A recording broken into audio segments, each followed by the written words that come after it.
Okay, we're now looking at the primary side of the Norton Navigator, and another problem which the owner obviously knew about was that the clutch lever would barely move when you pulled on it, and it felt really hard and heavy, the little movement that it had. And basically that was because these three adjusting screws for the clutch springs were screwed virtually all the way down, so the springs were coil bound from the outset. So I've slackened them off, and I've got movement on the lever, and I've got lift at the pressure plate as well, so that's another one to tick off the list.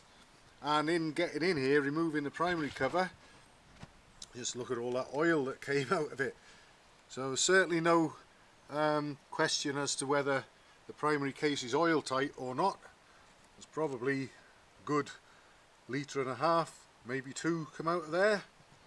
So it was actually, there was a faint line in the primary cover showing that the oil was actually up to about here, and I think that's probably because a lot of it would have come through via the engine when it wet sumped. I think this has been stood for rather a long time, because it might not take terribly long in relative terms for the oil to escape from the tank down to the engine, maybe a couple or a few weeks or whatever. That's going solely on my limited experience with our own Navigator, but I think this has been on stop for a long time for the oil to then get past the crankshaft main bearing. There's probably a seal in there, I would have thought, and then fill up the clutch casing as well.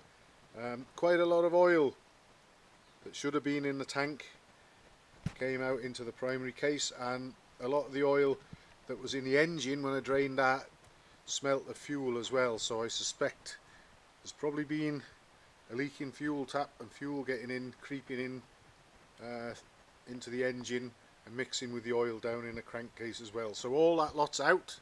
I'm pretty sure the clutch will work fine now, so I'm going to see if I can grab a little bit of adjustment on the centre screw there, because we've got a bit more free play than we really need in the lever.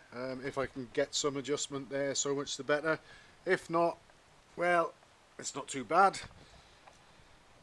Clean everything up, get the cover back on, and then I think the engine, clutch and gearbox should probably be ready to be refilled with fresh oil, and then we're a good few steps closer to seeing what will happen when we try and get this thing started up and see if it'll run, and if it does, what it'll run like. Watch this space.